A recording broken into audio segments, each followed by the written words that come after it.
Hello friends, welcome back to Career Study Table. இன்னைக்கு நம்ம 11th NCERT Physics Waves சாப்டரில் ஒரு இம்பார்ட்டன்ட் டாபிக் பற்றி லேர்ன் பண்ணலாம். என்னதான் அது புக்லேயே கடைசி பார்ட்டாக இருந்தாலும் NEET அண்ட் JEE IITக்கு இது ஒரு இம்பார்ட்டன்ட் ஸ்கோரிங் டாபிக். நம்ம டெய்லி லைஃப்பில் ஒரு ஆம்புலன்ஸ் நம்மளை க்ராஸ் பண்ணும்போது அதோட சைரன் சவுண்ட் நம்ம ப்ராப்பராக நோட்டீஸ் பண்ணியிருந்தோம்னா நம்மளுக்கு ஒரு விஷயம் தோணலாம், அதோட ஃப்ரீக்குவென்சி இல்லை சவுண்ட் வந்து மாறுற மாதிரி நம்மளுக்கு தெரியுதேன்ட்டு. இது ஆம்புலன்ஸ் மட்டும் இல்லாமல் ட்ரெயின் அண்ட் ஃபயர் இன்ஜின்ஸ்லையுமே நடக்கும்.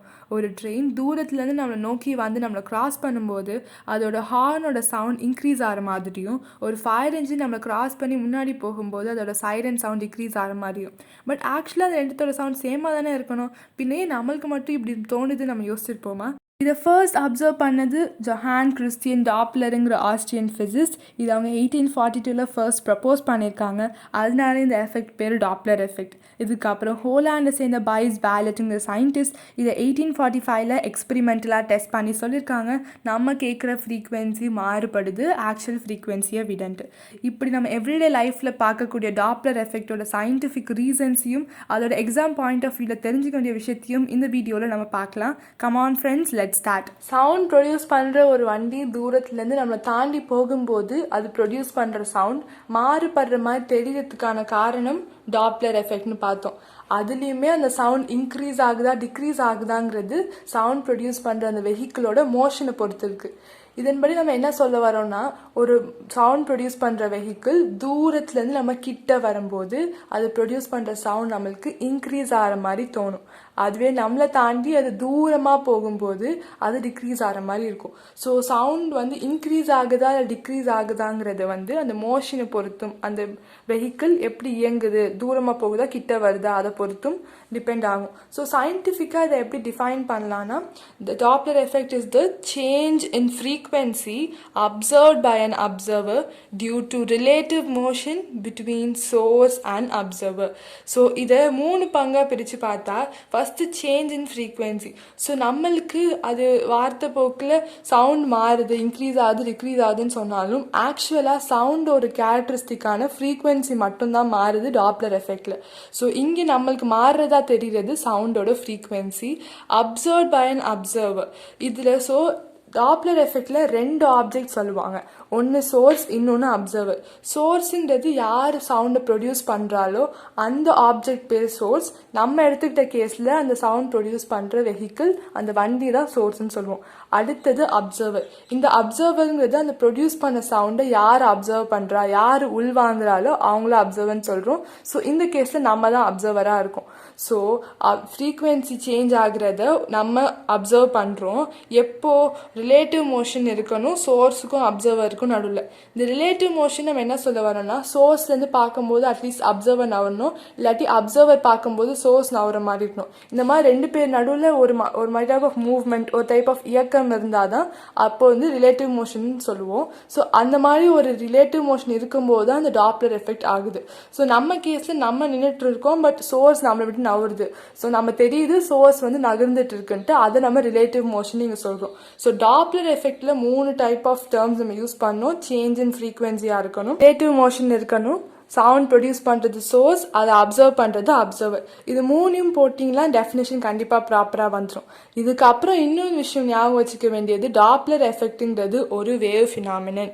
அந்த வேவ்ஸ் ப்ரொடியூஸ் ஆகிற வேவ்ஸை பொறுத்து மாறப்படுற ஒரு ஃபினாமினன் சொல்லுவாங்க. ஸோ டாப்லர் எஃபெக்ட் கண்டிப்பாக ஒரு வேவ் ஃபினாமினன். இங்கே நம்ம டாப்லர் எஃபெக்ட்டுங்கிறதுக்கு இந்த சேஞ்ச் இன் ஃப்ரீக்வென்சிக்கான காரணம் டாப்லர் எஃபெக்ட்னு சொல்லுவோம். பட் சேஞ்ச் இன் ஃப்ரீக்வென்சி எவ்வளவு அந்த ஃப்ரீக்வென்சி சேஞ்ச் ஆகிருக்கு அதை நம்ம டாப்லர் ஷிஃப்ட் அப்படின்னு சொல்லிட்டு டேர்ம்ல யூஸ் பண்ணலாம். ஸோ நம்ம புக்கில் மென்ஷன் பண்ணியிருக்காங்க சவுண்ட் வேவ்ஸ் பற்றி தான் முக்கால்வாசி. பட் எலக்ட்ரோமேக்னெட்டிக் வேவ்ஸ், அதாவது மீடியம் தேவைப்படாமல் ப்ரொபகேட் பண்ணுற waves, the waves which can be propagated without medium, அப்படிப்பட்ட எலக்ட்ரோமேக்னெட்டிக் வேவ்ஸ்லையுமே டாப்லர் எஃபெக்ட் நடக்கலாம். பட் நம்ம என்சிஆர்டி புக்கில் ஃபுல் அண்ட் ஃபுல் அவங்க சவுண்ட் வேவ்ஸ் பற்றி மட்டும்தான் மென்ஷன் பண்ணியிருப்பாங்க. ஸோ வேவ் ஃபினாமினா எல்லா வேவ்ஸ்லையும் நடக்கும். அது சம் எக்ஸாம்பிள் வந்து சவுண்ட் வேவ்ஸும் எலக்ட்ரோமேக்னெட்டிக் வேவ்ஸ் ஆர் இஎம் வேவ்ஸ். ஸோ ரிலேட்டிவ் மோஷன் இருந்தால் தான் நகரும்னு சொல்லிட்டோம். அந்த ரிலேட்டிவ் மோஷனுமே 3 கேசஸாக பிரித்து இந்த 3 கேஸ்லையுமே டாப்லர் எஃபெக்ட் நடக்கும். அந்த 3 கேசஸ் என்னென்னா, ஃபர்ஸ்ட் கேஸில் source moving, observer stationery. So source சவுண்டை ப்ரொடியூஸ் பண்ணுற அந்த ஆப்ஜெக்ட் வந்து நகருது. அப்சர்வர் யார் அதை அப்சர்வ் பண்ணி உள்வாங்குறாங்களோ அவங்க ஸ்டேஷ்னரி. ஸ்டேஷ்னரினா ரெஸ்டில் இருக்காங்க, இருக்காங்க, நகராமல் ஒரே இடத்துல நிற்கிறாங்கன்னு அர்த்தம். ஸோ ஃபஸ்ட் கேஸில் சோர்ஸ் நகர்றாங்க, அப்சர்வர் வந்து ஸ்டேஷ்னரியாக இருக்காங்க. அடுத்த கேஸில் வந்து அப்சர்வர் யார் அந்த சவுண்டு உள் வாங்குறாங்க, அப்சர்வ் பண்ணுறாங்களோ அவங்க நகர்ந்துட்டு இருக்காங்க. சோர்ஸ் சவுண்டை ப்ரொடியூஸ் பண்ணுற அந்த ஆப்ஜெக்ட் வந்து ஸ்டேஷ்னரியாக ரெஸ்ட்டில் இருக்காங்க. தேர்ட் கேஸில் both source and observer are moving. சோர்ஸும் சரி அப்சர்வரும் சரி நகர்றாங்க. சவுண்டை ப்ரொடியூஸ் பண்ணுறவங்களும் நகர்றாங்க, சவுண்டை அப்சர்வ் பண்ணி உள்வாங்குற அவங்களும் நகர்றாங்க. இந்த மாதிரி ரிலேட்டிவ் மோஷனை 3 டைப் ஆஃப் பிரிச்சிருக்கலாம். இந்த 3 டைப்லையுமே டாப்ளர் எஃபெக்ட் நடக்கும்.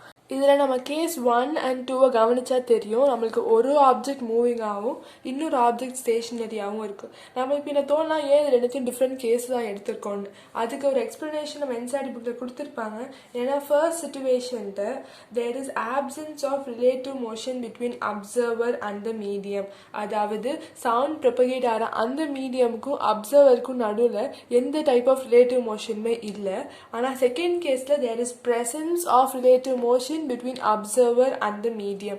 அப்போது அந்த இடத்துல காற்றுக்கும் இந்த அப்சர்வருக்கும் நடுவில் ரிலேட்டிவ் மோஷன் இருக்குது. ஸோ இதன்படி நம்ம என்ன புரிஞ்சுக்கணும்னா, ஒரு சோர்ஸ் இல்லை அப்சர்வர் வந்து மூவிங்காக இருக்கா ஸ்டேஷ்னரியாக இருக்குங்கிறத with respect to the medium தான் அவங்க கண்டுபிடிச்சிருக்காங்க.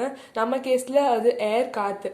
ஸோ காற்றை பொறுத்தவரை அப்சர்வர் ஸ்டேஷ்னரியாக இருக்காங்கன்னா அப்போ அது ஸ்டேஷ்னரி, சோர்ஸ் நகராங்கன்னா சோர்ஸ் மூவிங். ஸோ ஒரு ஆப்ஜெக்ட் மூவ் ஆகுதா இல்லை ஸ்டேஷ்னரியாக இருக்காங்கிறது நம்ம வந்து மீடியமை பொறுத்து தான் கண்டுபிடிக்கிறோம். ஸோ சவுண்ட் வேவ்ஸ் அண்ட் முக்கால்வாசி மற்ற வேவ்ஸ்லாம் மீடியம் தேவைப்படுது. ஸோ அதை பொறுத்து சோர்ஸ் மூவ் ஆகுதா இல்லை அப்சர்வர் மூவ் ஆகுதா நம்மளால் டிஸ்டிங்விஷ் பண்ண முடியும். ஸோ அந்த மாதிரியான வேவ்ஸுக்குலாம் 3 கேசஸ் வரும். அதே நேரத்தில் நம்ம பார்த்தோம் இஎம் வேவ்ஸ், எலக்ட்ரோ மேக்னெட்டிக் வேவ்ஸுக்கு மீடியம் தேவைப்படாது. ஸோ அந்த மாதிரியான வேவ்ஸுக்கு நம்மளால் டிஸ்டிங்விஷ் பண்ண முடியாது சோர்ஸ் மூவ் ஆகுதா அப்சர்வர் மூவ் ஆகுதான்னு. ஏன்னா அந்த இடத்துல நம்மளுக்கு ஒரு மீடியமே இல்லை. ஸோ மீடியமை பொறுத்து தான் நம்ம வந்து ரெண்டுத்தையும் டிஸ்டிங்விஷ் பண்ணுறதுனால இஎம் வேவ்ஸ் மீடியம் இல்லாத காரணத்தினால அதில் டோட்டலாக 2 கேசஸ் தான் இருக்கும். அப்படின்னா ஃபர்ஸ்ட் கேஸும் செகண்ட் கேஸுமே சேர்த்து ஒரே கேஸாக தான் கன்சிடர் பண்ணப்படும்.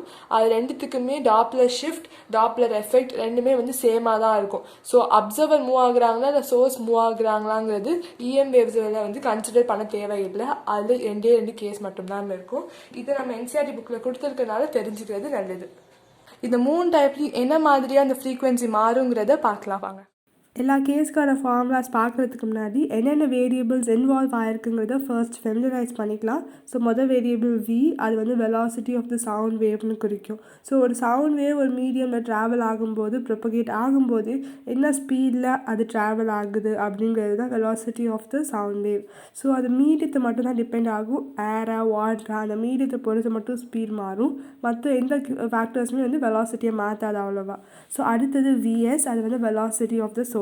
ஸோ சவுண்ட் ப்ரொடியூஸ் பண்ணுற அந்த சோர்ஸ் வந்து நகர்ந்துட்டு இருந்துச்சுன்னா எவ்வளோ ஸ்பீடில் நகருது, எந்த டைரக்ஷனில் நகருதுங்கிறது தான் விஎஸ். அடுத்தது அதே மாதிரி VO, velocity of the observer. Suppose observers மூவிங்னா எவ்வளோ ஸ்பீடில் போகிறாங்க, எந்த டைரக்ஷனில் போகிறாங்க அதை பொறுத்து அதை வந்து வெலாசிட்டி ஆஃப் த அப்சர்வர்னு சொல்லுவோம். அடுத்தது வந்து எஃப் டேஷ் ஆர் எஃப் பார்னு சொல்லலாம். அது வந்து அப்பேரண்ட் ஃப்ரீக்வன்சி, அதாவது அப்சர்வர் அந்த சவுண்ட் வேவை எந்த ஃப்ரீக்வன்சியில் இருக்கிற மாதிரி டிடெக்ட் பண்ணுறாங்க, கேட்குறாங்க, அவங்க கேட்குற அந்த ஃப்ரீக்வன்சியை வந்து அப்பேரண்ட் ஃப்ரீக்வன்சின்னு சொல்லுவோம்.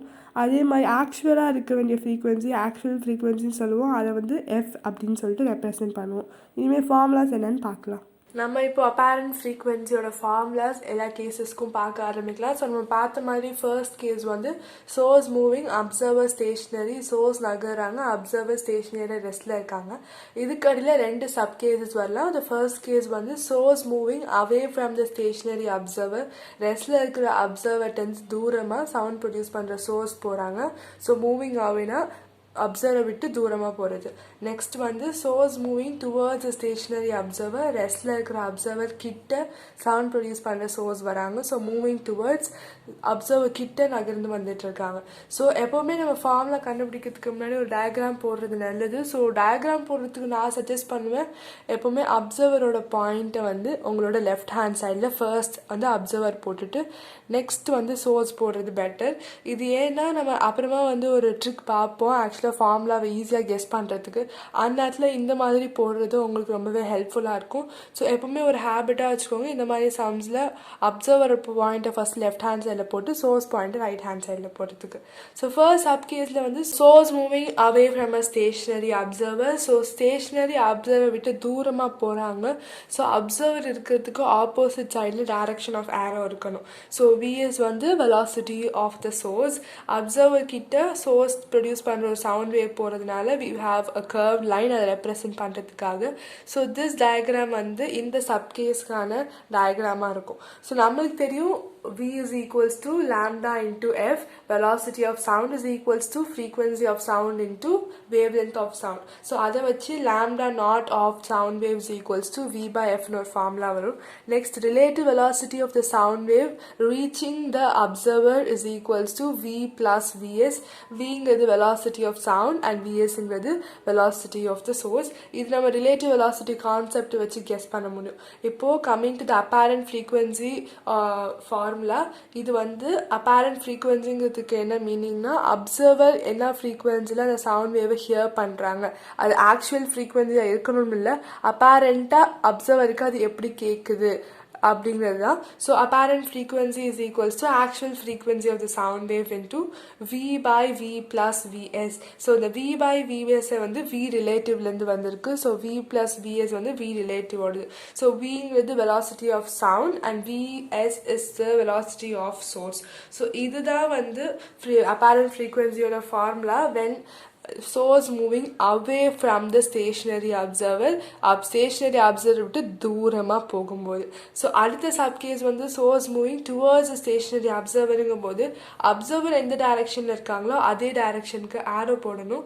ஸோ பிஎஸ் அஃப்கோர்ஸ் சோர்ஸோட வெலாசிட்டி. ஸோ ஒரு சவுண்ட் வேவ் ப்ரொடியூஸ் பண்ணும், அதோட ரெப்ரசன்டேஷன் அந்த கர்வ் லைன் இருக்குது. ஸோ நம்ம பார்த்த மாதிரி lambda naught is equals to V by F. இங்கே V ரிலேட்டிவ் வெலாசிட்டி வந்து V minus Vsஆக இருக்கும். ஏன்னா அது வந்து ரெண்டும் ஒரே டைரக்ஷனில் போகும்போது வினோ V minus Vs தான் ரிலேட்டிவ் வெலாசிட்டியாக இருக்கும். ஸோ apparent frequency ஒரு ஃபார்முலா பார்க்கும்போது apparent frequency is equals to actual frequency into V by V relative. So இங்கே V relative V minus Vsஆக இருக்குது. ஸோ இதுதான் ஃபார்முலாவாக இருக்கும். இங்கே V வந்து velocity of sound and Vs வந்து velocity of source. So first case source moving stationary observer ரெண்டு cases வந்திருக்கு. அது ரெண்டுத்துக்கான ஃபார்முலாஸ் பார்த்துட்டோம். So second case observer moving source stationary. இதுக்குமே ரெண்டு சப் கேசஸ் வரும். First sub case observer moving away from a stationary source. So ஸ்டேஷனரியாக ரெஸ்டில் இருக்கிற சோர்ஸ்லேருந்து தூரமாக அப்சர்வர் போகிறாங்க. இங்கே சோர்ஸ் ரெஸ்டில் இருக்காங்க, அப்சர்வர் தான் ஸ்டேஷனரி சோர்ஸை விட்டு தூரமாக போகிறாங்க. அடுத்த சப்கேஸ் வந்து observer moving towards a stationary source. So ஸ்டேஷ்னரியாக ரெஸ்டில் இருக்கிற சோர்ஸ் கிட்ட வந்து அப்சர்வர் நகர்ந்து வராங்க. ஸோ இதுதான் ரெண்டு கேசஸ்.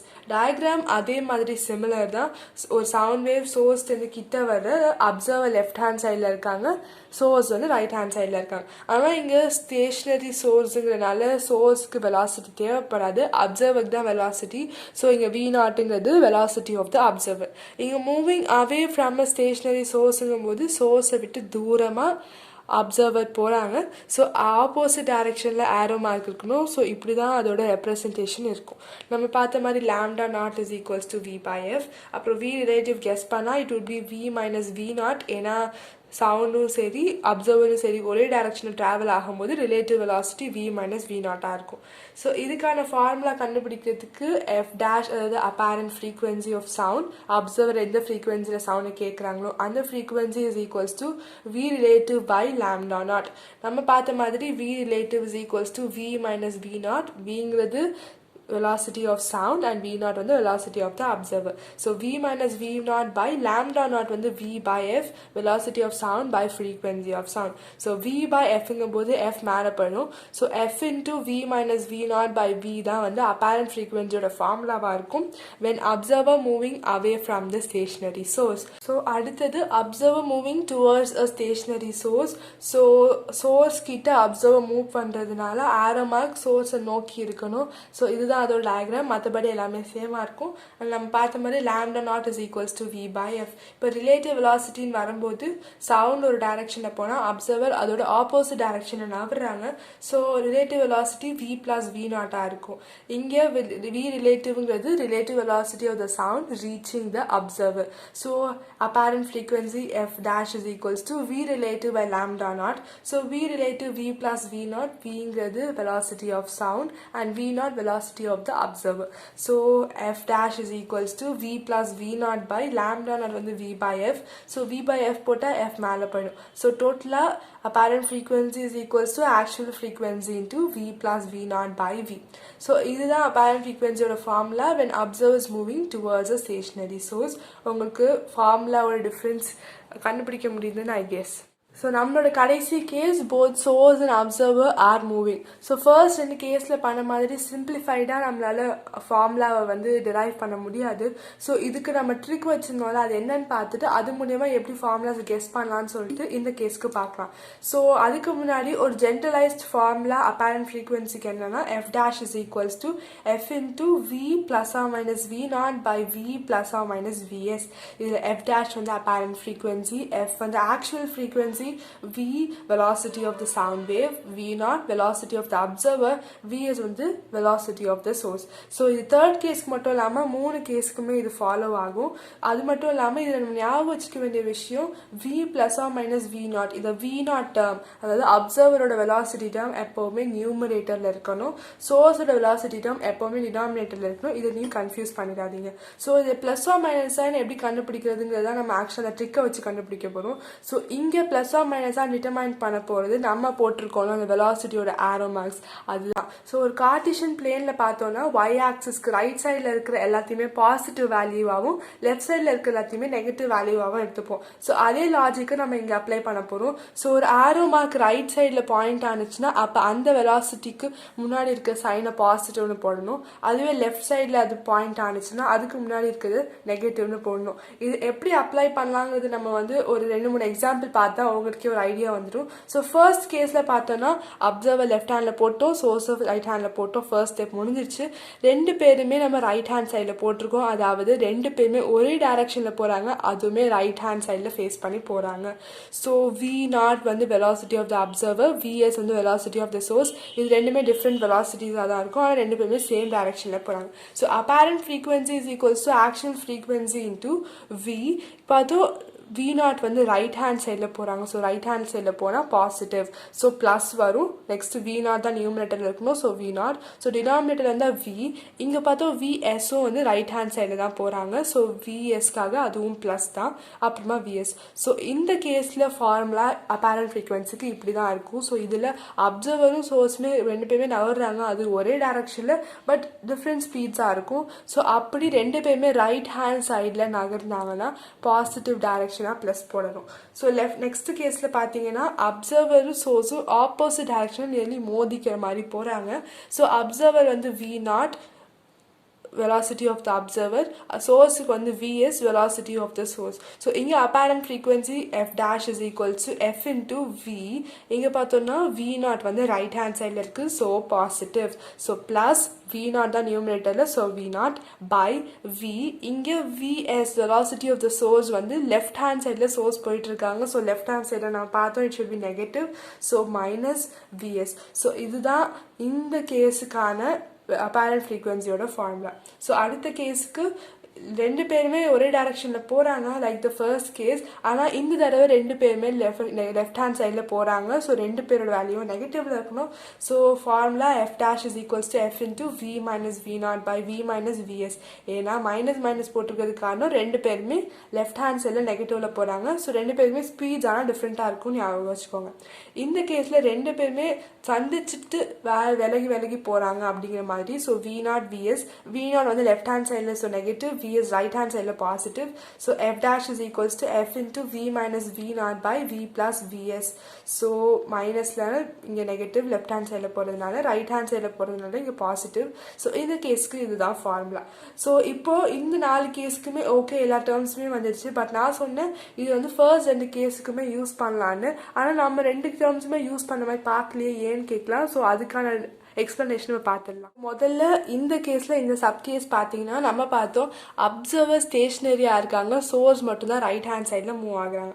ஸோ அப்சர்வர் ஸ்டேஷ்னரி இருந்தால் அவங்களுக்கு என்ன மீனிங், அவங்களோட வெலாசிட்டி ஜீரோவாக இருக்குது. ஸோ இங்கே ப்ளஸ்ஸாக இருந்தாலும் மைனஸாக இருந்தாலுமே மேட்ரு இல்லை, ஏன்னா அதுக்கப்புறம் வரப்போகிற வி நாட் ஆக்சுவலாக ஜீரோ. அதனால தான் மேலே நியூமரேட்டர் நம்மளுக்கு வி மட்டும் இருந்திருக்கு, ஏன்னா வி நாட் அங்கே ஜீரோவாக இருக்குது. ஸோ கீழே வி ப்ளஸ் விஎஸ் போட்டது காரணம் எஸ்ஸோட டைரக்ஷன் ஆக்சுவலாக ரைட் ஹேண்ட் சைடில் போகிறாங்க, அண்ட் தட்ஸ் வாய் இங்கே நமக்கு ப்ளஸ் இருக்குது. அடுத்த கேஸ்லையுமே அப்சர்வர் ரெஸ்ட்டில் தான் இருக்காங்க, ஸோ அங்கே அது திருப்பி ஜீரோ தான். ஸோ இந்த தடவை லெஃப்ட் ஹேண்ட் சைடில் சோர்ஸ் போகிறதுனால கீழே டினாமினேட்டரில் வி மைனஸ் விஎஸ்ஸாக இருந்திருக்கு. இந்த சைட் போனாலும் அதே தான், இங்கே சோர்ஸ் வந்து ரெஸ்ட்டில் இருக்காங்க, ஸோ அவங்களோட வெலாசிட்டி ஜீரோ. ஸோ அதனால தான் கீழே வி மட்டும் இருக்குது, விஎஸோட டேர்ம் மிஸ்ஸிங் ஆகிருக்கு, ஏன்னா விஎஸ் ஆக்சுவலாக ஜீரோங்கிறதுனால அது கன்சிடர் பண்ணுறதுக்கு அவசியம் இல்லை. இங்கே வி நாட் லெஃப்ட் சைடில் மூவ் ஆகுறதுனால வி மைனஸ் வி நாட்டாக இருக்குது, லெஃப்ட் ஹேண்ட் சைட்னா நெகட்டிவ்ல. அடுத்தது இங்கே வி நாட் ரைட் ஹேண்ட் சைடில் போகிறதுனால வி ப்ளஸ் வி நாட், அங்கே சோர்ஸ் ஸ்டேஷ்னரியாக இருக்காங்க, ஸோ இங்கே ஜீரோ. ஸோ எல்லா கேசஸ்க்குமே இந்த ஜென்ரலைஸ்ட் ஃபார்முலா போது நம்மளோட ஆக்சுவல் அப்பேரண்ட் ஃப்ரீக்வன்சி ஃபார்முலா என்னன்னு கெஸ் பண்ணுறதுக்கு இந்த ட்ரிக் எனக்கு ரொம்பவே யூஸ்ஃபுல்லாக இருந்திருக்கு. உங்களுக்குமே கரெக்டான டைமில் எக்ஸாமில் கண்டிப்பாக ஸ்ட்ரைக் ஆகும். ஸோ சில விஷயங்கள் எப்போவுமே நீங்கள் ஞாபகம் வச்சுக்கணும். என்னென்னா ஃபர்ஸ்ட் எப்போவுமே அப்சர்வரை லெஃப்ட் ஹேண்ட் சைட் போட்டு சோர்ஸ் ரைட் ஹேண்ட் சைட் போடுங்க. நீங்கள் அதை இன்டர்சேஞ்ச் பண்ணி திருப்பி அதே ரூல் மாதிரி right hand side positive left hand side negative use பண்ணினா கண்டிப்பாக ஃபார்முலா ரொம்பவே தப்பாக போயிடும். ஸோ அப்சர்வர் எப்போவுமே லெஃப்ட் ஹேண்ட் சைட், சோர்ஸ் எப்பவுமே ரைட் ஹேண்ட் சைடுன்னு வச்சுக்கோங்க. இன்னொரு விஷயம், எப்பவுமே அப்சர்வர் மேலே இருக்கணும், வி நாட் அது மேலே இருக்கணும், சோர்ஸோட வெலாசிட்டி கீழே இருக்கணும். இதை இன்டர்சேஞ்ச் பண்ணிடாதீங்க, உங்களுக்கான ஃபைனல் ஆன்சர் தப்பாக வரும். ஸோ ஒரு கொஸ்டினில் வேர்ட் ஃபார்மேட்டில் கொடுக்கும்போது ஃபர்ஸ்ட் அதை நீங்கள் இந்த மாதிரியான ஒரு டயக்ராம் ரெப்ரஸன்டேஷனாக போட்டுருங்க. அவங்க சில நேரத்தில் மென்ஷன் பண்ணியிருப்பாங்க தே கோ ஆப்போசிட்டா, இல்லை தே கோ இந்த same direction with different velocities. ஒரே டைரக்ஷனில் வேறு வெலாசிட்டியில் போகிறாங்களா, இல்லை ஆப்போசிட் டைரக்ஷனில் போகிறாங்களா, இல்லை ரெண்டு பேரும் நோக்கிக்கிட்டு கிட்ட வராங்களா, இந்த மாதிரி அவங்களோட வேர்ட் ஃபார்மேட்டில் கொடுத்துருக்கிறத ஃபர்ஸ்ட் டயக்ராமை மாற்றிக்கோங்க. இந்த மாதிரி நீங்கள் டயக்ராமாக ரெப்ரசென்ட் பண்ணதுக்கப்புறம் இந்த ஃபார்முலாவை அந்த ஆரோட டைரக்ஷன்ஸை வச்சு உங்களால் கெஸ் பண்ண முடியும். அவங்க கொடுத்துருக்க வேல்யூஸை அப்புறமா இந்த ஃபார்முலாவில் சப்ஸ்டியூட் பண்ணிவிட்டு உங்களால் ஆன்சர் கண்டுபிடிக்க முடியும். இந்த ட்ரிக் ஆக்சுவலாக வந்து நீட், ஜேஇ இந்த மாதிரியான காம்படிட்டிவ் எக்ஸாமுக்கு டைம்குள்ளே முடிக்கிறதுக்கு ஹெல்ப்ஃபுல்லாக இருக்கும். இதை டேரெக்டாக போய் சிபிஎஸ்சி இல்லை ஸ்டேட் போர்டு எக்ஸாம்ஸில் யூஸ் பண்ணிடாதீங்க. அங்கே உங்களுக்கு யூஸ் பண்ண சொல்லி கொடுக்கப்பட்ட அந்த டெரைவேஷனை யூஸ் பண்ணலாம். ஸோ இந்த ட்ரிக் பியூர்லி உங்களுக்கு வந்து எக்ஸாம் பாயிண்ட் ஆஃப் வியூவில் காம்படிட்டிவ் எக்ஸாம்ஸ்க்கு டைம்குள்ளே பண்ணுறதுக்கு தான். ஸோ இந்த ட்ரிக்கு மேபி நீங்கள் அப்புறமா வந்து வெரிஃபை பண்ணுறதுக்கு உங்களோட ஃபார்முலா வெரிஃபிகேஷனுக்கு யூஸ் பண்ணலாம். பட் பியூர்லி இதை மட்டும் சிபிஎஸ்சிலையோ இல்லை ஸ்டேட் போர்டு எக்ஸாம்லேயும் ஃபாலோ பண்ணிட வேணாம். நம்ம டெய்லி லைஃப் இன்சிடென்ட்ஸ்லேருந்து ரிலேட் பண்ணி கற்றுக்கிட்ட டாபிக் டாப்ளர் எஃபெக்ட் ஆக்சுவலாக நம்ம லைஃப்பில் எப்படி யூஸ்ஃபுல்லாக இருக்குங்கிறது தெரிஞ்சுக்கிறது அவசியம். ஸோ இப்போ நம்ம பார்க்க போகிறது applications of Doppler effect. So change in ஃப்ரீக்வன்சியை வச்சு ஒரு மூவிங் ஆப்ஜெக்ட் ஆக்சுவலாக என்ன வெலாசிட்டியில் நகருது அப்படிங்கிறத தான் கண்டுபிடிக்கிறோம். இது டிஃப்ரெண்ட் ஏரியாஸில் யூஸ் ஆகுறது, like military, medical sciences, astrophysics அப்படி தான். ஸோ இதோட ஆக்சுவல் கான்செப்ட் என்னன்னு பார்த்தோன்னா சவுண்ட் வேவ் இல்லை எலக்ட்ரோ மேக்னெட்டிக் வேவ், அதோட ஃப்ரீக்வன்சி நம்மளுக்கு ஆல்ரெடி தெரிஞ்சிருக்கணும். அதை வந்து ஒரு மூவிங் ஆப்ஜெக்டை நோக்கி அனுப்பி அதுலேருந்து ரிஃப்ளெக்ட் ஆகிற வேவ்ஸோட ஃப்ரீக்வன்சி என்னென்னு கண்டுபிடிச்சி நம்மளோட சேஞ்ச் இன் ஃப்ரீக்வன்சி, அதாவது டாப்ளர் ஷிஃப்ட், அதை வந்து வச்சு அந்த மூவிங் ஆப்ஜெக்டோட வெலாசிட்டி என்னன்னு கண்டுபிடிக்க போகிறோம். இது அந்த ஃபார்முலாஸை வச்சு நம்மளால் கண்டுபிடிக்க முடியும். இதுதான் ஆக்சுவலான ஐடியா இந்த அப்ளிகேஷன்ஸ் எல்லாத்துக்கும் பின்னாடி. இதை போல் சில வெஹிக்கிள்ஸ் ஓவர் ஸ்பீடில் போகுதான்னு கண்டுபிடிக்கிறதுக்கும் ஏர்போர்ட்ஸில் ஏர்க்ராஃப்ட்ஸ், அதாவது ஏரோப்ளேன்ஸ் அண்ட் ஹெலிகாப்டர்ஸ் எந்த திசையில் எவ்வளோ ஸ்பீடில் போகணும் இதெல்லாம் கைட் பண்ணுறதுக்கும் யூஸ் ஆகுது. மிலிட்ரியை பொறுத்த வரைக்கும் நம்மளோட எனிமி ஏர்க்ராஃப்ட்ஸ் தான் நம்மளோட கண்ட்ரிக்கிட்ட ஏதாவது ஆக்டிவிட்டீஸ் இருக்காங்க அதை டிடெக்ட் பண்ணுறதுக்கும் யூஸ் ஆகுது. சில நேரத்தில் நம்ம நியூஸில் கேள்விப்பட்டிருப்போம் ஒரு ஸ்டார் ஏர்த்தை நோக்கி இந்த ஸ்பீடில் வருது, இல்லை அதை தூரத்தில் போகுது அப்படிலாம் சொல்லிட்டு. அதுக்கான பின்னாடி இருக்கிற காரணமே டாப்ளர் எஃபெக்ட் தான். ஸோ இதை நம்ம ஆஸ்ட்ரோஃபிசிக்ஸில் வெலாசிட்டிஸ் ஆஃப் ஸ்டார்ஸை கெஸ் பண்ணுறதுக்கும் ஹெல்ப்ஃபுல்லாக இருக்குது. ஸோ இந்த கேஸில் கண்டிப்பாக சவுண்ட் வேவ் யூஸ் பண்ண முடியாது, ஏன்னா அது வந்து ஸ்பேஸில் வந்து ப்ரொபகேட் ஆகாது. ஸோ இங்கே அவங்க யூஸ் பண்ணுறது லைட் வேவ்ஸ், அதாவது எலக்ட்ரோ மேக்னெட்டிக் வேவ்ஸ் தான் யூஸ் பண்ணுவாங்க. நம்ம ஹியூமன் பாடின்னு வந்தாலும் டாப்ளர் எஃபெக்டோட அப்ளிகேஷன்ஸ் எக்கச்சக்கமாக இருக்குது. ஸோ ஒரு டாக்டர் நம்ம ஹார்ட் பீட்டை ஸ்டடி பண்ணுறதுக்கு, blood flow different parts of the body எப்படி இருக்குன்னு தெரிஞ்சுக்கிறதுக்கு இது யூஸ்ஃபுல்லாக இருக்குது. ஸோ இதுவே அவங்க அல்ட்ராசானிக் வேவ்ஸ் யூஸ் பண்ணாங்களா அது நம்ம சோனோகிராஃபி அப்படிங்கிற டேர்ம்லேயுமே யூஸ் பண்ணியிருப்போம். ஸோ அல்ட்ராசானிக் வேவ்ஸை வந்து நம்ம பாடிக்கு அனுப்பி அதுலேருந்து ரிஃப்ளெக்ட் ஆகிறத வச்சு இன்ஃபர்மேஷன் நம்மளோட பிளட் மோஷன் எப்படி இருக்குது, ஹார்ட் வால்வ் வந்து எந்த மாதிரியான மூவ்மெண்ட்டில் இருக்குது, இல்லாட்டி நம்ம ஹார்ட் ஆஃப் த ஃபீட்டஸை கூட, அதாவது குழந்தையோட இதயம் அதோட துடிப்பு எப்படி இருக்கா அப்படிங்கிறத கண்டுபிடிக்கிறதுக்குமே இது யூஸ்ஃபுல்லாக இருக்குது. ஸோ நம்ம ஹார்ட்னு எடுக்கும்போது அதோட பேர் எலக்ட்ரோகார்டியோகிராம்னு சொல்லுவோம். இது நம்மளோட பயாலஜியில் படிச்சிருக்கோம். ஸோ இத்தனை டெய்லி லைஃப் அப்ளிகேஷன்ஸ் உடைய ஒரு டாபிக் தான் டாப்ளர் எஃபெக்ட். இந்த வீடியோவில் டாப்ளர் எஃபெக்ட்னா என்ன, டிஃப்ரெண்ட் கேசஸில் அதோட ஃப்ரீக்வன்சி எப்படி மாறும், அந்த ஃப்ரீக்வன்சியோட ஃபார்முலாஸை எப்படி கண்டுபிடிக்கலாங்கிற ட்ரிக் மற்றும் அதோட அப்ளிகேஷன்ஸ்லாம் என்னென்னு இந்த வீடியோவில் பார்த்தோம். ஸோ அடுத்த வீடியோவில் எக்ஸாம் பாயிண்ட் ஆஃப் வியூலேருந்து சம் இம்பார்ட்டண்ட் நோட்ஸும் இம்பார்ட்டண்ட் பாயிண்ட்ஸும் ப்ராப்ளம் சால்விங் எப்படி பண்ணணும் அப்படிங்கிறதையுமே அடுத்த வீடியோவில் பார்ப்போம். அது வரைக்கும் ஸ்டே கனெக்டட். இந்த வீடியோ உங்களுக்கு யூஸ்ஃபுல்லாக இருந்துச்சுன்னா உங்கள் ஃப்ரெண்ட்ஸுக்கு ஷேர் பண்ணுங்கள். Hope you all learn something useful. Will see you with another video. Thank you. Take care.